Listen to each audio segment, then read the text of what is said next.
Hi guys, welcome to episode 1 of 5 Minutes Real Property. We're going to talk about a very important topic today. So many people have been asking like what is a good property, whether my property is a good one or not. You know, when I go visiting and when I go and meet my friends, every time when I step into the house, the common topic that actually revolves around me is what do you think about my house? So today this topic is a very interesting topic, and I think many people is asking this question, whether you are walking into a new launch project or whether you are going into a resale property for visiting or viewing, you will be wondering whether what is a good property and what you should be looking out for. So today we will touch on 3 important points that you have to look out for when choosing your property. Let's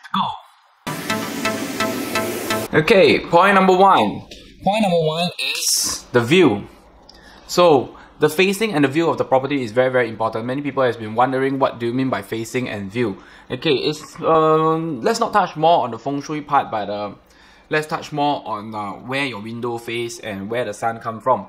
So I got very good sun that I can use to make videos, but I'm not having west facing for my house. So west facing is one of the big no-nos that normally 80 to 90% of the buyers will never want to consider a west facing.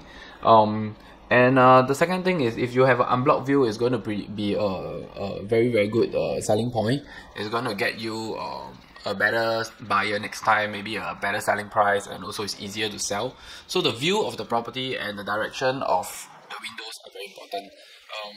For the main door, mainly the feng shui people is looking at which side and everything, but that's not the point that we're going to talk about today. So it's all on a general point. It's more of the facing and the direction of the window. So we will avoid west sun, we will avoid facing too near to your neighbors, we will avoid facing that is not too good. So even when you buy a new launch, right, when you go into the show flat, when you look at the site plan, you'll be able to know that this unit that you are buying, what's the facing like, what's the distance between you and the opposite side. So more or less you will be able to choose from that.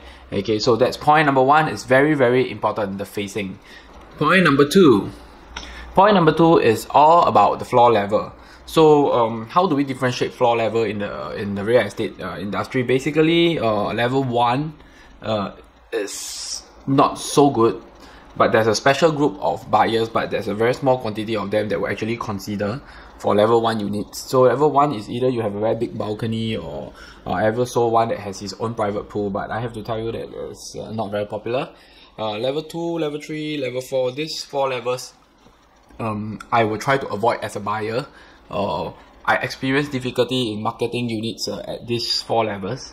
So from 5th floor onwards to the top, it's always easier to sell and it's always fetching a better price.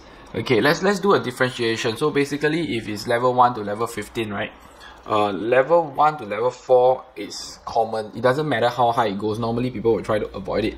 From level 5 onwards, let's say 15th floor is the top floor.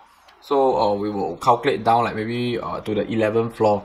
So from 5th floor onwards to 11th floor is the more popular range that people will be looking for. Why? Firstly, some people are scared of heights. They don't have to go too high. Secondly, the higher you go is going to be more expensive. So some buyers feel that they're reluctant to pay that amount and it's redundant to them. So they will be willing to stick with like 5, 6, 7, 8, 9 rather than paying more for like 11, 13 and 12th floor.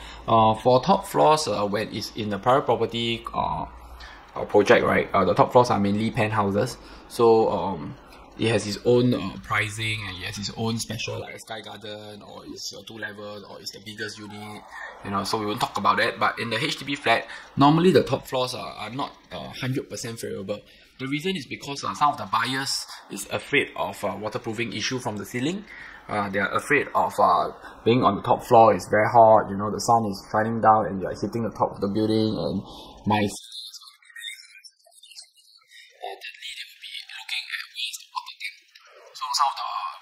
water tanks are above them. They are afraid that there will be a lot of water issue.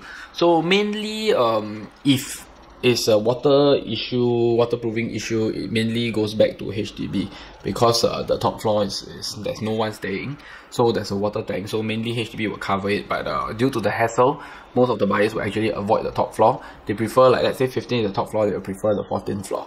Okay, so that is point number 2.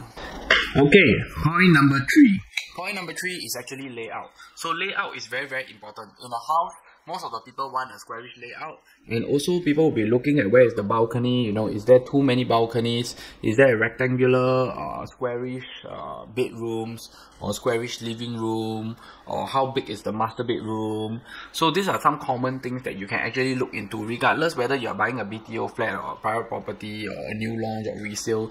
You'll be able to look at the floor plan. From the floor plan, you're able to determine the layout. So some of the units, they have very, very long corridors. So those long corridors actually eat up the space in the bedrooms and maybe the master bedroom. So this is very important. So people will actually look at the layout. One of the common problems that I've seen is that younger couples tend to merge their rooms together. Like let's say there's 3 bedrooms, they will put it into 2 bedrooms, they will hack the master bedroom and the common room, or the 2 common room together.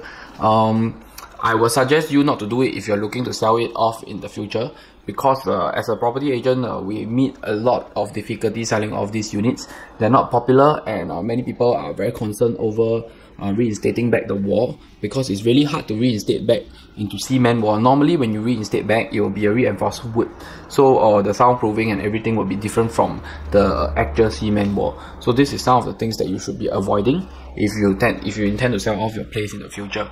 So these 3 points are the main points that's very important. Okay, for this video we'll keep it short, because this is the first episode for 5 minutes real property. So if you have any more questions, please send it to us. Please also try to help me like my channel, subscribe to my channel, like my videos, share my videos. We'll talk about more in our next episode. This is episode 1 of 5 minutes real property. See you, and 恭喜发财!